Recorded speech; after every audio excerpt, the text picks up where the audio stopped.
Surat Ibrani adalah surat yang penuh dengan kontroversi. Penulis surat ini tidak diketahui dengan pasti. Ada yang mengatakan penulis surat ini adalah Paulus, Barnabas, atau Apolos.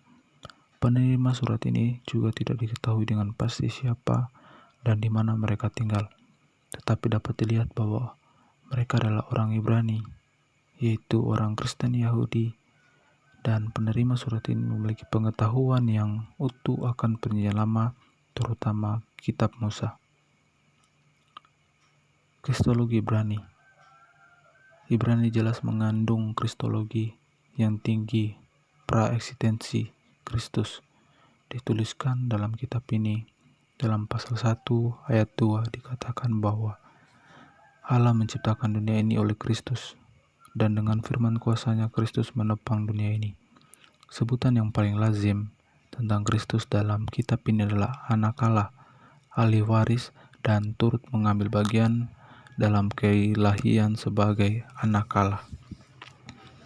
Penulis Ibrani memperingatkan, meskipun kondisi dan situasi saat itu adalah penganiayaan karena Kristus, tetapi penulis Ibrani memperingati mereka untuk tidak murtad dan tidak meninggalkan iman kepercayaan mereka kepada Yesus.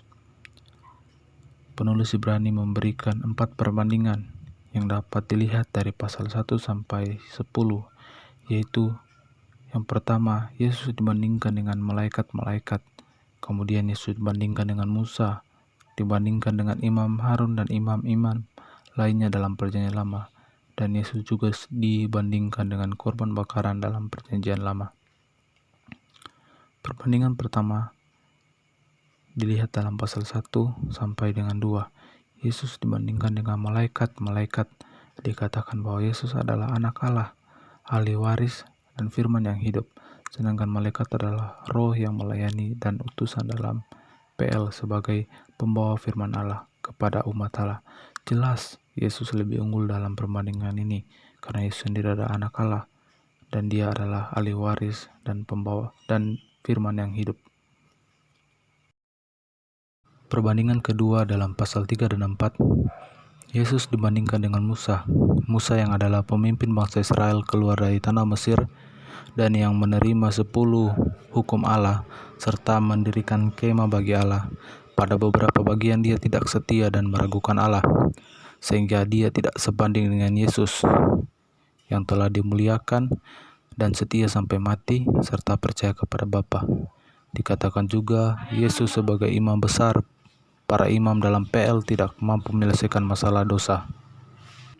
Dalam perbandingan ketiga, dalam pasal 7, Yesus dibandingkan dengan Imam Harun dan imam-imam lainnya dalam Perjanjian Lama. Para imam dalam Perjanjian Lama tidak sanggup menyelesaikan masalah pokok, yaitu tentang penyucian hati nurani. Korban persembahan yang mereka lakukan tidak menyelesaikan problem dosa, namun hanya kegiatan seremonial lahiriah yang lemah dan tidak berguna. Perbandingan keempat dalam pasal 10, Yesus dibandingkan dengan korban persembahan dalam PL. Korban persembahan yang lemah dalam Perjanjian Lama tidak sebanding dengan Yesus yang adalah korban yang sempurna, yang tidak bercacat celah, di mana korban yang dikorbankan satu kali untuk selamanya dan berlaku kepada semua orang. Yesus menyelesaikan problem dosa. Yesus juga korban yang berkenan di hadapan Allah, dan Yesus sendiri adalah duduk di sebelah kanan Allah Bapa. Keempat perbandingan ini memperlihatkan keunggulan Kristus, di mana Yesus lebih unggul dari semuanya. Kesempurnaan Yesus menunjuk kepada kecukupan dan keefektifan yang sempurna sebagai penebus. Keimaman yang sempurna digenapi seluruh oleh Yesus.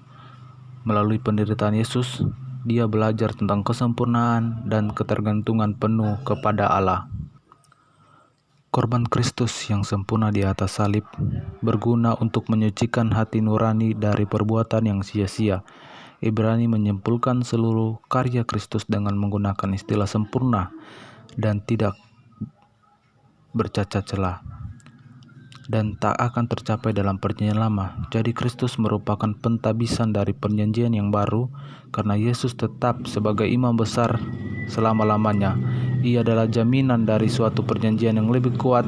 Ia adalah pengantara dari satu perjanjian yang baru, supaya mereka yang terpanggil dapat bagian kekal yang telah dijanjikan Allah kepada umat-Nya.